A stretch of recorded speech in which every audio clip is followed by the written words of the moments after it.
Hi ನಮಸ್ಕಾರ. ಇವತ್ತಿನ ಮಾಹಿತಿ ಏನೆಂದರೆ SSLC ಮತ್ತು PUC ಪರೀಕ್ಷೆಗಳಿಗೆ ಕೇವಲ ಕೆಲವೇ ದಿನಗಳು ಬಾಕಿ ಉಳಿದಿರುವ ಕಾರಣದಿಂದ ಯಾವ ರೀತಿಯ ಸ್ಟಡಿ ಮಾಡುವುದರಿಂದ ಪರೀಕ್ಷೆಯಲ್ಲಿ ಹೆಚ್ಚಿನ ಸ್ಕೋರ್ ಮಾಡಬಹುದು, ಯಾವ ಟಿಪ್ಸ್ಗಳನ್ನು ಪಾಲಿಸಬೇಕು ಎಂಬುದನ್ನು ಸಂಪೂರ್ಣ ಮಾಹಿತಿಯನ್ನು ನಾನು ನಿಮಗೆ ಈ ಮುಂದೆ ಹೇಳ್ತಾ ಹೋಗ್ತಾ ಇದ್ದೀನಿ. ಅದಕ್ಕೂ ಮೊದಲು ನಮ್ಮ ಚಾನಲ್ನ ನಿಮಗೆ ಇಷ್ಟವಾದರೆ ದಯವಿಟ್ಟು ಸಬ್ಸ್ಕ್ರೈಬ್ ಮಾಡಿ. ಪ್ರತಿದಿನದ ಹೊಸ ಮಾಹಿತಿಗಳು, ಸ್ಕಾಲರ್ಶಿಪ್, ಸರ್ಕಾರಿ ಯೋಜನೆಗಳ ಬಗ್ಗೆ ಮತ್ತು ಹೊಸ ವಿಷಯಗಳನ್ನು ಪ್ರತಿದಿನ ನಿಮ್ಮ ಮುಂದೆ ನಾನು ತರ್ತಾ ಇದ್ದೀನಿ. SSLC ಮತ್ತು PUC ಪರೀಕ್ಷೆಗಳಿಗೆ ಕೇವಲ ಕೆಲವೇ ದಿನಗಳು ಬಾಕಿ ಇದೆ. ಈ ಅಮೂಲ್ಯವಾದ ಸಮಯದಲ್ಲಿ ವಿದ್ಯಾರ್ಥಿಗಳು ಹೇಗೆ ಓದಬೇಕು, ಏನು ಮಾಡಬೇಕು ಎಂಬುದನ್ನು ಸ್ಪಷ್ಟವಾಗಿ ಹೇಳ್ತಾ ಇದ್ದೀನಿ. SSLC ಮಾರ್ಚ್ 21ರಿಂದ ಆರಂಭವಾಗಿ ಮಾರ್ಚ್ 21ರಿಂದ ಆರಂಭವಾಗುತ್ತೆ. ಏಪ್ರಿಲಲ್ಲಿ ಅವು ಅಂತ್ಯಗೊಳ್ಳಲಿವೆ.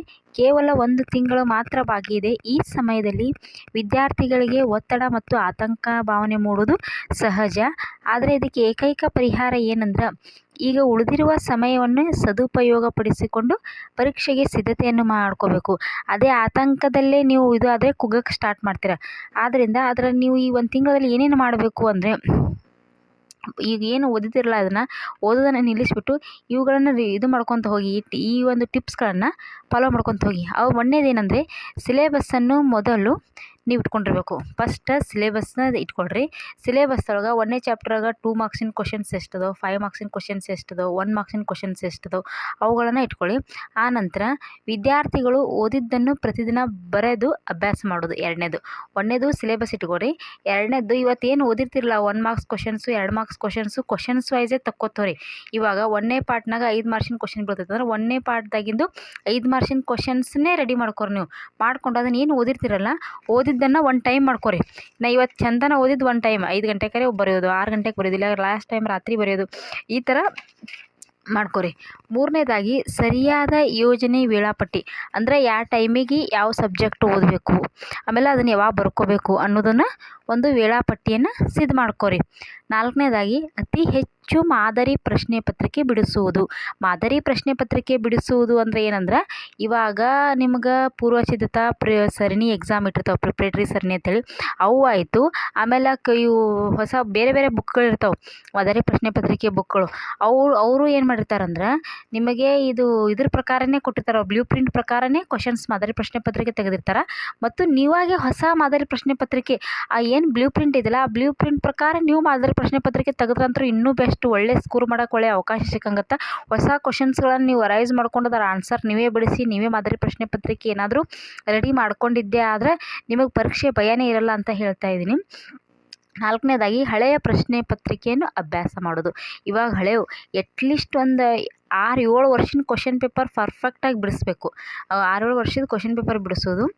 ಆನಂತರ ಲಾಸ್ಟ್ ಓದುವಾಗ ಪ್ರತಿ ಗಂಟೆಗೆ 5ರಿಂದ 10 ನಿಮಿಷ ರಿಲ್ಯಾಕ್ಸ್ ಮಾಡ್ಕೊಳ್ಳಿ. ಅಂದರೆ 1-1.5 ತಾಸು ಓದಿರೋ ಒಂದು ಸಬ್ಜೆಕ್ಟ್ 1-1.5 ತಾಸು ಓದಿದ ಬಳಿಕ ಒಂದು 5-10 ನಿಮಿಷ ರಿಲ್ಯಾಕ್ಸ್ ಮಾಡ್ಕೊರಿ. ಆನಂತರ ಓದಿದ ಪಠ್ಯವನ್ನು ಮನನ ಮಾಡಿಕೊಳ್ಳಲು ಪ್ರತ್ಯೇಕವಾದ ಸಮಯವನ್ನು ನಿಗದಿಪಡಿಸಿಕೊಳ್ಳೋದು. ಇವಾಗ ಏನು ಓದಿರ್ತಿರಲ್ಲ, ಅದು ಓದಿದ್ದನ್ನು ಒಂದು 5 ನಿಮಿಷ ರಿಲ್ಯಾಕ್ಸ್. ಈಗ 1.5 ತಾಸು ಓದ್ತೀರಿ, ಅದು 1.5 ತಾಸು ಓದಿದ್ದು ಒಂದು 5 ನಿಮಿಷ ಕಣ್ಣು ಮುಚ್ಚಿ ಹಿಂಗೆ ರಿಲ್ಯಾಕ್ಸ್ ಮಾಡ್ಕೊಳ್ರಿ. ಅದನ್ನು ಹೊಳ್ಳಿ ಏನೇನು ಓದಿದ್ದೀನಿ ನಾನು ಅಂಥೇಳಿ ಕಣ್ಣು ಮುಚ್ಚಿ ಅದನ್ನು ರಿಪೀಟ್ ಮಾಡ್ಕೊರಿ.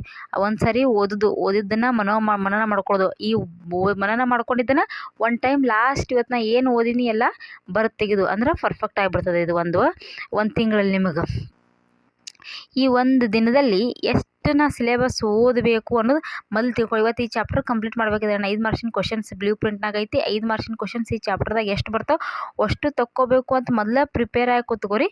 ಈ ಥರ ಮಾಡಿದ್ರಂದ್ರೆ ನೀವು ಪರೀಕ್ಷೆ ಒಳಗೆ ಸ್ಕೋರ್ ಮಾಡೋಕೆ ತುಂಬ ಹೆಲ್ಪ್ಫುಲ್ ಆಗುತ್ತೆ.